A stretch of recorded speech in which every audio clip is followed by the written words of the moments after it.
had stopped listening for the sound of something beginning. That is the quiet tragedy no one prepares you for at 62. Not the gray threading through your hair like winter light. Not the ache that settles in your knees on cold mornings. Not even the slow withdrawal of the world's gaze as it turns its attention toward youth.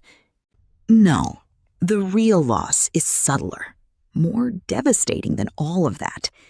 It is the moment you stop waiting. The moment you look at the horizon and think, nothing new is coming for me. I have had my seasons. I have loved. I have burned. I have been extinguished.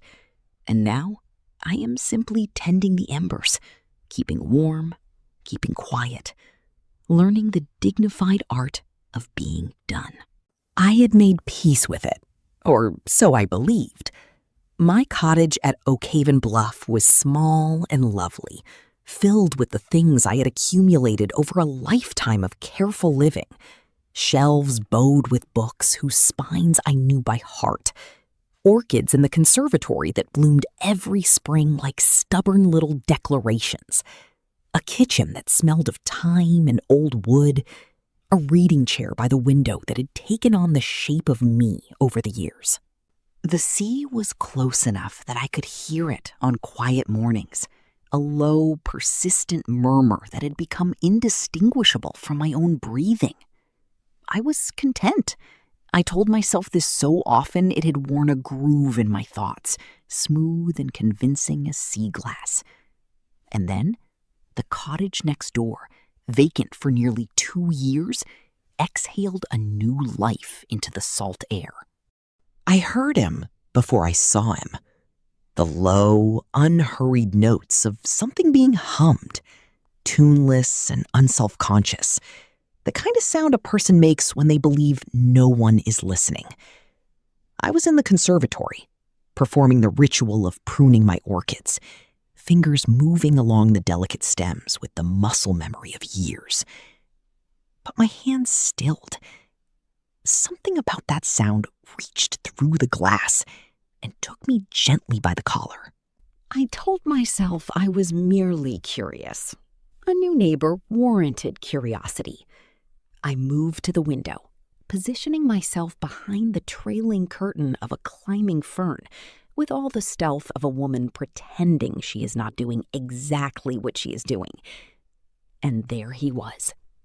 23, perhaps, though I did not know his age yet, only felt it, the way you feel weather coming. He moved between wooden crates with an unhurried animal ease, each motion purposeful and loose at once. His hair was dark, windswept by the coastal air, and his hands, even from this distance, I noticed his hands, were broad and capable, the hands of someone who worked with them and knew it. He glanced up, not in the general way of someone scanning a new environment, but directly, as though he had already known I was there. Our eyes met through the glass. There was a stillness in it that I could not immediately account for, a suspension, as though the world had paused mid-breath to see what I would do. I felt the heat rise along the back of my neck, a sensation so forgotten it arrived with a kind of shock, the way a long silenced instrument sounds when its string is plucked after years of quiet. I stepped onto the porch before reason could submit its objections. "Need a hand with those?" I called, and my voice was steadier than it had any right to be. He set down the crate he was holding and turned to face me fully. Up close, he was even more disarming, not in a conventional magazine cover way, but in the way of something real. There were shadows beneath his eyes that told of recent sleeplessness, a tension in his jaw that softened the moment he smiled, and his eyes, the color of pine trees after heavy rain, deep and layered with something I could not yet name, settled on me with a quality of attention that made me feel, absurdly, like something worth looking at. "I'm Leo," he said, simply, as though his name were a gift he was placing in my hands. "Vivian," I replied, and was acutely, painfully aware of every year carved into my face, every silver strand at my temples. But he did not look away. He did not look through me or past me or at the younger version of me he might have been imagining. He looked at me, precisely at me. And something in that gaze reached down into the carefully folded place inside my chest where I had tucked away all wanting, and slowly, without asking permission, began to unfold it. That was the beginning. Not with fanfare, not with theatrical machinery of fate, just a name, a look, and the quiet, seismic shift of a heart remembering its own rhythm. He came back the next morning with a question about the water pressure. Then the morning after that, with a borrowed wrench he forgot to return. By the end of the first week, I had stopped pretending these visits were accidental. Leo had come to Oak Haven Bluff, trailing the wreckage of something. I understood this without being told. There was a quality to his silences, a heaviness that sat behind his easy smile, the way grief sometimes hides in the body of a person still learning to carry it. He didn't speak of it directly, and I didn't ask. We were still learning the language of each other, still testing its grammar. Instead, we spoke of other things. We spoke of the way light changed over the water at different hours, how the morning gave it a pale, tentative quality, and the afternoon turned it into hammered gold. We spoke of books. He had read widely and unusually for his age, with the hunger of someone who had grown up reaching for distance. We spoke of music he loved, and harbors he hadn't yet sailed, and the particular texture of silence on a foggy morning when the world contracts to just this: the sound of your own breathing, the smell of pine, the sense of being held by something larger than yourself. I began to notice, with a startled pleasure, that I was thinking more clearly, that colors seemed sharper, that the orchids in the conservatory seemed to lean toward the window with new intention. I caught myself humming while I cooked, a habit I hadn't indulged in years, and paused in the middle of it, deeply unsettled and deeply alive. One morning, maybe 3 weeks after his arrival, I found him on his porch in a standoff with a pulley system, rope frayed, jaw set, fingers working at a knot that had gone mean with age. I watched for a moment from my side of the low fence, feeling the familiar pull, then stepped over without quite deciding to. I knelt beside him. Without words, I began to work the fibers, feeling for the tension, applying pressure in the right places, easing back in others. The knot gave after a minute. "You're surprisingly deft," he murmured. He was closer than I'd realized, his voice warm against the side of my face. "Years of tying knots," I said. "Or maybe just knowing when to pull and when to ease." He laughed, low, unhurried, the sound landing somewhere beneath my ribs. "You make it look effortless." "Nothing worth holding on to ever truly is," I replied. And when I looked up, he was watching me with an expression I recognized the shape of, even if I hadn't seen it in a very long time. Something careful and luminous at once. Something teetering on an edge. "No," he agreed quietly, "but it's always worth the patience." The space between us felt different after that, charged, the way the air feels before rain, dense with imminence, with the particular electricity of something about to change. Our conversations grew longer, stretching past the polite windows of neighborly exchange, into the late morning, the early afternoon, the long amber hours of evening. We moved between his porch and mine without ceremony, as though the boundary between our spaces had quietly dissolved. We shared chamomile tea and sea salt, and the easy silence of two people who have stopped needing to fill every moment with noise. I was falling. I knew it with the bone-deep certainty of a woman who has fallen before. But this was different from the fallings of my youth, different from the quick blaze of my early loves or the slow weathering of what came after.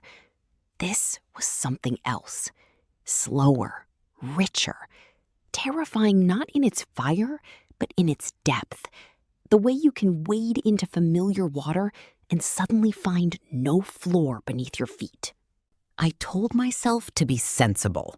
62 to 23, the mathematics alone were absurd. I was older than his mother, perhaps. I had lived a whole life he had barely begun.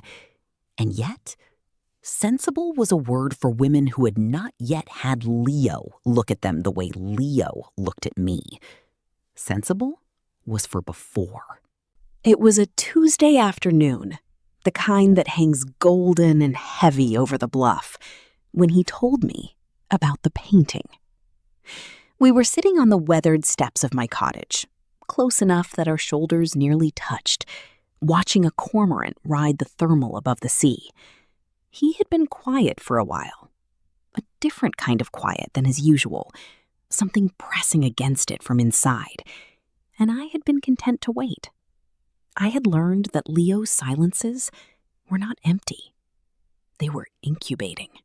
"I used to paint," he said at last, his voice low, his eyes fixed on his hands, as though searching them for evidence of a former self. Oils and charcoal, harbors, storm fronts, anything that felt like it had a pulse, anything that looked the way feeling feels, if that makes sense. "It makes perfect sense," I said. "I haven't touched a brush in over a year." He paused. Life got heavy, and somewhere inside the weight of it, I just stopped hearing what I was trying to say. I understood that kind of silence, the kind imposed not by peace, but by something that has been crushed beneath the weight of difficult living. I had known it myself in the years after my marriage ended, and I came to Oak Haven Bluff with 2 suitcases and the vague intention of beginning something I couldn't yet name. Without thinking, I reached out and let my fingertips graze his knuckles. The touch was feather light, barely a breath against his skin, but I felt it move through me like a struck chord, clean and resonant and bright. "You should paint again," I said softly. "I'd love to see what lives inside you." He turned to look at me then, truly looked, with that particular quality of attention that still had the power to stop me mid-breath.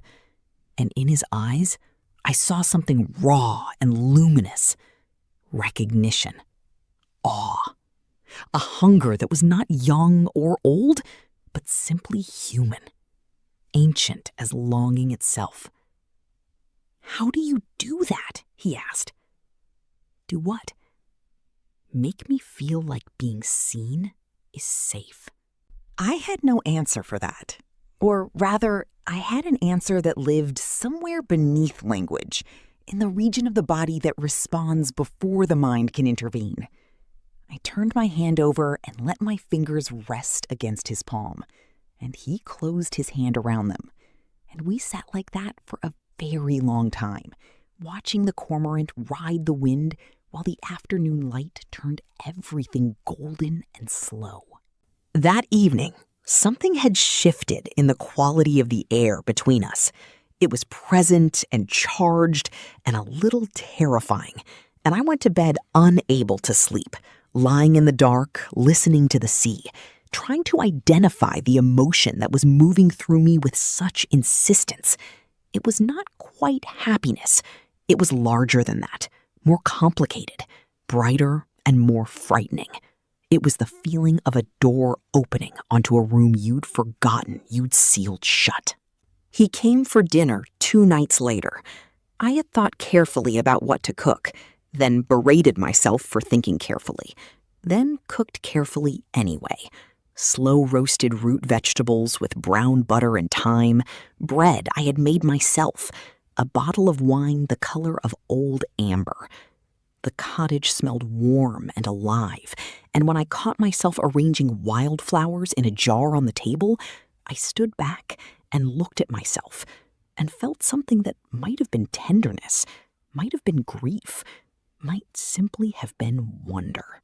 He arrived with eucalyptus and sea lavender tucked under one arm, his cheeks wind-flushed, his eyes bright with something he was trying not to show too plainly.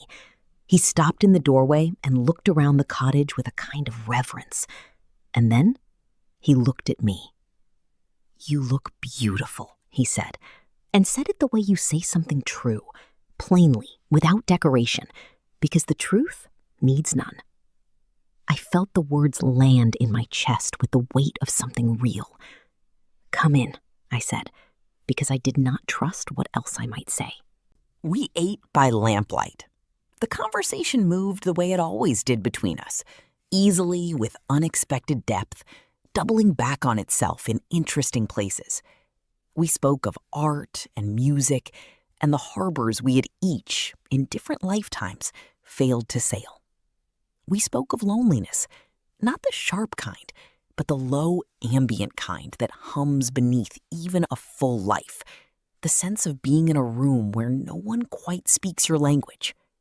We did not speak of what we were, of what this was, of the specific gravity that kept drawing us closer, even as the more sensible parts of ourselves urged caution. But then he set down his wine glass and looked at me with those storm pine eyes and said quietly, "Is this foolish?" I met his gaze and held it. "What do you mean?" "People will talk," he said. "They'll look at us and they'll calculate. They'll say we don't make sense, that the distance between us is too great." I was quiet for a moment. Outside, the sea moved against the rocks with its patient, rhythmic insistence. "They might," I said at last, "but they don't have to carry this. We do." He reached across the table. His hand covered mine, large and warm and certain, and his thumb moved across my knuckles in a slow, deliberate arc that made my breath go shallow. "Then let them call it foolish," he said, his voice rough with something he was barely restraining. "I want you, Vivian, not in spite of the years, because of everything they've made you. Your clarity, your stillness, the way you hold a silence like it's something precious, the way you see me. Not what I could become, not what I was, but what I actually am, right now, in this moment." He paused. "I want all of it. Every version. Every layer." Tears gathered at my lashes, not from sorrow, but from the profoundly disorienting relief of being witnessed, truly witnessed, not despite myself, but as myself. I turned my hand beneath his and threaded my fingers through his and felt the grip of him, warm and steady and real. "Then we'll let them whisper," I said. "We'll let them look. We'll build something too true to be broken by gossip." He raised my hand and pressed his lips to my knuckles, slowly, with tremendous care, as though I were something that might dissolve. I felt the warmth of it move through me in a long, sweet wave. Outside, the sea murmured its ancient, unremarkable approval. The night at the community pier market in Oak Haven Bluff arrived like a test. We walked together through the stalls, local honey, driftwood sculpture, jam in hand-labeled jars, and I felt the weight of eyes as we moved, a ripple of attention, turning conversations quiet, redirecting gazes. I had braced for this. I had rehearsed in my private moments a kind of calm indifference. But there is a difference between anticipating a blade and feeling its edge. The comment came from someone I vaguely knew, A woman with a sharp face and sharper opinions, her voice carrying effortlessly over the ambient noise of the market. 62 and chasing after a boy young enough to be her grandson? Honestly, how predictable. I felt it land, felt the old instinct to shrink, to apologize, to arrange myself into something less inconvenient. Felt the familiar performance of invisibility begin to assemble itself around me like a reflex. And then Leo's hand settled at the small of my back, warm, firm, unyielding as stone. He leaned down, his lips brushing my temple, his voice a low murmur meant only for me. Let them count the years. We're busy living in them. I looked up at him, at the fierce, unperformed devotion in his face, at the complete absence of embarrassment or apology in his bearing.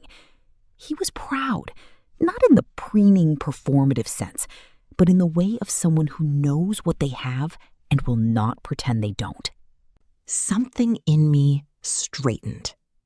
"You're right," I said, and my voice was clear and steady, audible to anyone within range. "We are." The woman said something else. I didn't hear it. I had already turned back toward Leo, toward the lamplight warmth of his presence, toward the extraordinary, ordinary fact of being held. That evening, he brought out a small travel set of watercolors. We sat on the floor of my conservatory, the last of the daylight spilling gold across the floorboards, and he opened the paint with the reverence of someone returning to a sacred place after long absence. His hands were uncertain at first, trembling slightly, as hands do when they remember both the pleasure and the pain of what they're reaching for. "I don't know where to start," he admitted. "Start with what you see," I said.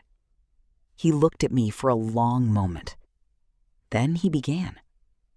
He guided my hand at first, his grip warm and precise at my wrist, showing me how to hold the brush loosely, how to let the water do the work.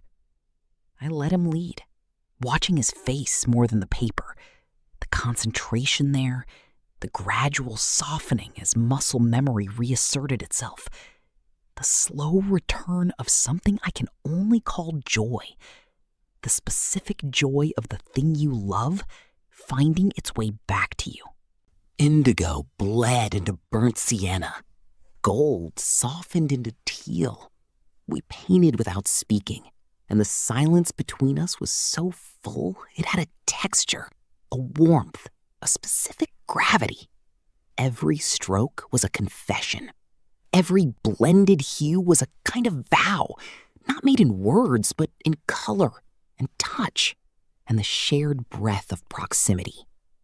When he set the brush down at last and turned to me, his eyes were dark with feeling, lit from somewhere deep. "You taught me how to see again," he said. "Not just with my eyes, with my chest." I cupped his face in my hands, those weathered hands, those hands that had tended orchids and tied knots and survived the slow erosions of decades, and let my thumbs trace the line of his jaw, the warmth of his cheek, the place where his pulse moved in his throat. "And you," I said softly, "taught me how to feel again, not just remember the shape of it, feel the actual weight." He kissed me then. Not urgently, not with the frantic brightness of young love burning itself to prove its heat, but with a slowness, a deliberateness, a quality of attention that made the word reverence feel exact. His lips were soft and certain, and tasted of salt and the particular sweetness of something chosen. My hands moved into his hair, and I felt the warmth of him all along the length of me. And somewhere deep in my chest, the thing that had been folded for so many years opened fully, like a sail catching wind, like a window thrown wide onto the sea. When we finally parted, foreheads resting together, breath unsteady, I heard him exhale, long and slow, like a man setting down something he had been carrying too long. "I don't want to go anywhere," he murmured. "Then stay," I said, and it was the simplest, truest thing I had spoken in years. Weeks folded into months the way tides fold into shore, gradually, inevitably, each one carrying something in and leaving something changed. We learned the rhythms of each other the way you learn a coastline, with patience, with attention, with the understanding that there is always more to discover. We spent mornings reading in the amber light of the conservatory, our legs tangled together on the wide reading chair that had always seemed designed for two. We spent afternoons wandering through tide pools, identifying sea creatures with the serious delight of children, laughing at ourselves for caring so much about the names of things. We spent evenings on the bluff behind his cottage, watching the sun perform its nightly dissolution into the sea, while the first stars threaded themselves into the darkening sky above. He painted again, steadily, with growing confidence. His canvases began to fill the spare room of his cottage, harbors and storm fronts, and one or two that I recognized without being told, the particular quality of late afternoon light through conservatory glass, the silhouette of a woman at a window, the curl of an orchid petal rendered in meticulous, tender detail. I did not embarrass him by mentioning them directly. I only looked and felt and said nothing, which was its own kind of eloquence. There were hard moments, too. Love between people so differently placed in their lives does not exist without friction, without the specific difficulties of difference. There were evenings when I felt the gap between us like a physical thing. When his friends visited, young and loud and unmarked by loss, and I sat at the edges of their energy, feeling the precise texture of my age. There were moments when he did not understand a reference, or I did not understand a cultural shorthand, and the distance flickered briefly into view, like something submerged, breaking the surface. But there were also moments when the gap closed so completely it ceased to seem real. When we lay in the dark, talking in that low, unguarded way that only comes after midnight, and his voice and my voice found the same register, the same weight. When he held my hand at a concert and leaned to whisper something in my ear, and the warmth of his breath made me feel 25 and ageless at once. When I woke in the gray pre-dawn and felt him sleeping beside me, his breathing slow and deep, and thought, this is what I did not dare want. One evening in early winter, as the bluff winds picked up and the sea turned the color of pewter, he laced his fingers through mine and said, without preamble, I never thought I'd find this. Not at 23. Not really ever. I leaned into his shoulder. Connection doesn't check calendars, I said. It only asks if you're willing to be brave. He turned to look at me, and in the failing light, his face was so open, so entirely present, that I felt the full weight of what we were, not despite its difficulties, not in denial of them, but including them, carrying them, and choosing each other anyway. I'm willing, he said, every day, every hour, however long the road gives us. I kissed his temple, breathed in the scent of him, linen and pine resin, and something beneath those, something entirely his own, intimate and irreducible. Then we'll make it matter, I whispered. We'll tune it to every frequency we have. We'll carve it into every quiet moment. We'll live it so fully that time itself loses its measure. I love you too, I replied, and meant it with every year, every weathered line, every hard-earned piece of myself that had survived long enough to arrive at this. Not despite my age, because of everything it's given me to share with you. Spring came to Oak Haven Bluff with its usual extravagance. The bluff grasses going green overnight, the sea taking on that particular clear blue that only early spring produces, the orchids in the conservatory throwing out new blooms as though they too had been waiting. I was in the conservatory, as I so often was, tending the plants, when I heard him coming up the path, that unhurried, grounded step I had learned to know from any distance. He knocked, though he no longer needed to, and I called him in without turning around. He appeared in the doorway with paint on his hands, and something in his expression I had not quite seen before. A brightness, a barely contained quality, as though he were holding something in his chest that was getting difficult to hold. "Come look at something," he said. I followed him across to his cottage, up the stairs he'd repaired in autumn with careful, precise hands, into the spare room full of canvases. He had a new one propped against the window, large, perhaps his largest, filled with coastal color, the sea in every shade from gray-green to deep indigo, the bluff at sunset, and in the foreground, 2 figures side by side on the rocks, looking out toward the horizon. The figures were rendered in soft, impressionistic strokes, no hard lines, no sharp definitions, but even so, unmistakably tender in the way they leaned toward each other, the way their hands were joined, the way the space between them had been painted not as absence, but as intimacy, as the place where 2 people choose each other continuously. I stood looking at it for a long time. Leo came to stand behind me, his hands resting on my shoulders, warm and steady. "It's called the frequency of us," he said quietly. I turned to face him.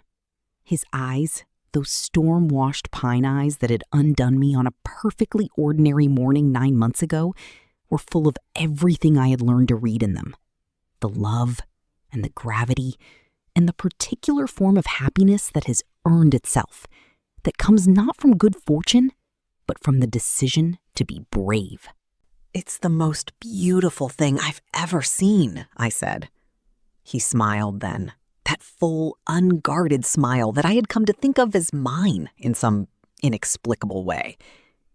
"Good," he said, "because it belongs to you." We stood together in the spring light, in the cottage that had once been empty, surrounded by the evidence of a love that neither of us had planned, and both of us had chosen.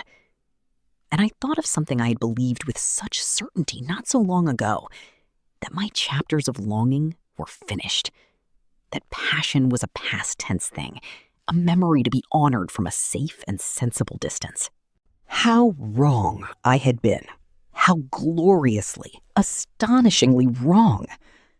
Love, I had learned, and this time learned it to the bone, is not a season that fades with the year. It is not the exclusive territory of the young, not a frequency only certain bodies can tune to. It is something older and stranger and more stubborn than that. It is the thing that waits in the quiet, tended places of a person who has not yet given up on being surprised. It asks only one question, and asks it of everyone, equally, regardless of age or precedent or the arithmetic of years. Are you willing? I was willing. I am willing.